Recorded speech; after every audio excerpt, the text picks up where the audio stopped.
अमनप्रीत जी, राधे राधे महाराज जी। महाराज जी, आप कह रहे हैं कि आप समझते हैं कि हम जो मानते हैं वो हमारे जीवन जीने के तरीके में झलकना चाहिए ताकि हम जी सकें, वह बन सके। लेकिन जब मैं नाम जप यहाँ ध्यान करती हूँ तो महाराज जी बाहरी वातावरण से महाराज जी कह रहे हैं कि आकर्षित हो जाते हैं, फिर टाल मटोल करने लग जाते हैं। फिर ये अनुशासन कैसे धारण करें महाराज जी? सत्संग सुनते रहिए, लक्ष्य दृढ़ हो जाए तो अनुशासन हम मन पर कर सकते हैं।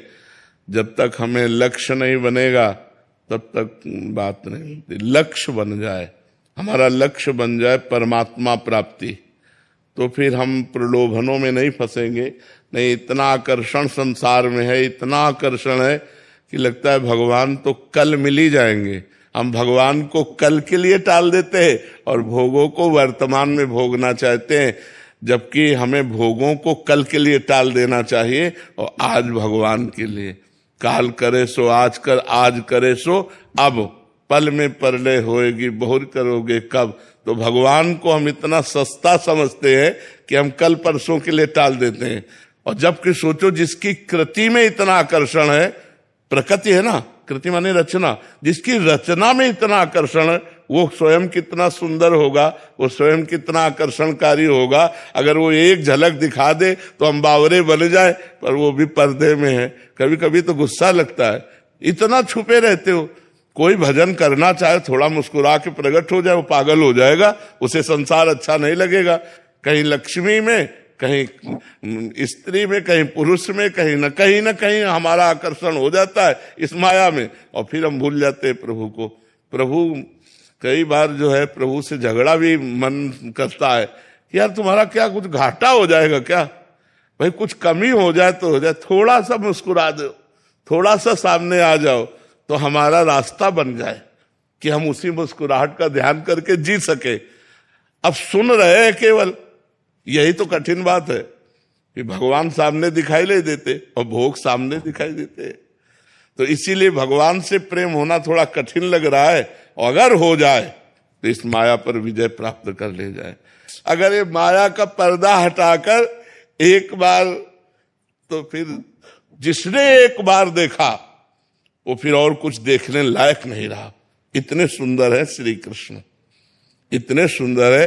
एक मधुसूदन सरस्वती जी परम ब्रह्म ज्ञानी महात्मा थे, तो वो नहीं मानते थे श्री कृष्ण को। तो भक्तों ने प्रार्थना की तो दृश्य बदला। देखा यमुना का किनारा, कदम्ब के नीचे, अपने अधरों पे बंसी रखे, ललित त्रिभंगी और बंक चितवन। अरे सब भूल गए ब्रह्म ज्ञान। और उन्हीं का ये श्लोक है, वंशी विभूषित करान नव नीरदाभात, पीताम्बरा दरुण बिंब फलाधरोष्ठात, पूर्णेन्दु सुंदर मुखादरविंद नेत्रात, कृष्णात किमपि परम तत्व महम न जाने। कृष्ण से भी बढ़कर कोई परम तत्व अब मैं नहीं जानता। ऐसे तो ये है, भगवान शंकर के ध्यान में प्रकट हो जाएं तो भगवान तांडव करने लगते, आनंद में मस्त होकर के शिव। ऐसे तो श्री कृष्ण सुंदर है। अब है तो सुंदर, पर हमारे नेत्र आकर्षित नहीं हो रहे। अगर वो जो रूप है उनका जरा सा झलक हो जाए तो बस हा कृष्ण, बस इतना ही निकले। अब पता नहीं कौन से दिन का वो इंतजार कर रहे हैं। देखो, हमें प्यार चाहिए, हम सबको प्यार चाहिए। आप हृदय से देखो, हम सबको प्यार चाहिए। अब हम प्रभु से प्यार पाना चाहते हैं।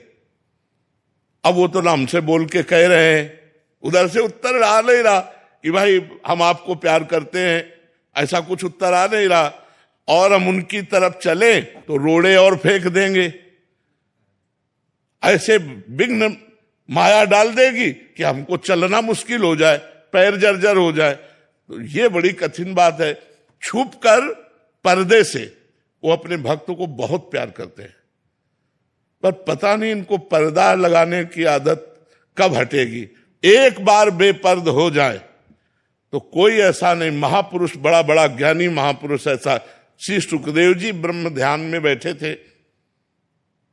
भगवान व्यासदेव जी जब ये प्रकट होकर चले श्री सुखदेव जी, तो पुकारा, एक बार भी मुड़कर नहीं देखा, व्यासदेव जी की तरफ नहीं देखा। वो श्लोक आता है, यम प्रव्रजेत मनुपेत मपेत कृत्यम द्वैपायनो विरह कातर आजुहाव पुत्रेति तन्मय तयातर वो भिने दुस्तम सर्वभूत हृदय मुनिमान तोस्मी। हा पुत्र भगवान व्यासदेव जी पुकार रहे, लेकिन सुखदेव जी ने नहीं देखा। अब सोचा कि ऐसे विरक्त परमहंस को श्रीमद् भागवत जरूर यही सच्चे अधिकारी हैं। तो एक श्लोक अपने शिष्यों को रटाया कि जंगल में जाकर गान करना, तुम निर्भय हो जाओगे। बरहा पीडम नटवर बपुः कर्णयोः कर्णिकारम बिभ्रद वासा कनक कपिसम वैजयंतीम च मालाम रंध्रान वेणु रधर सुधया पूरयन गोप वृंदय वृंदारण्यम स्वपद रमणम प्राविशद गीत कीर्ति। इसमें भगवान के नटवर बपु श्री कृष्ण रूप का वर्णन। श्री सुखदेव जी सुनते ही, अब वो तो परमहंस थे, तुरंत वो रूप सामने आया, बावरे बन गए। 18,000 श्लोक भागवत के कंठस्थ किए। तो ऐसा रूप श्री कृष्ण का है, हम उनकी आराधना करते हैं, हम उनको अपना स्वामी मानते हैं, जैसे बनता तैसे उनकी तरफ चलना चाहते हैं, पर इतना आकर्षण उनकी रचना का है कि उन तक पहुंच पाना बहुत कठिन है। कोई कामिनी में गिर गया, कोई कंचन में गिर गया, कोई कीर्ति में गिर गया, कोई सिद्धियों में गिर गया, वहां तक और जो पहुंचा सो निहाल हो गया।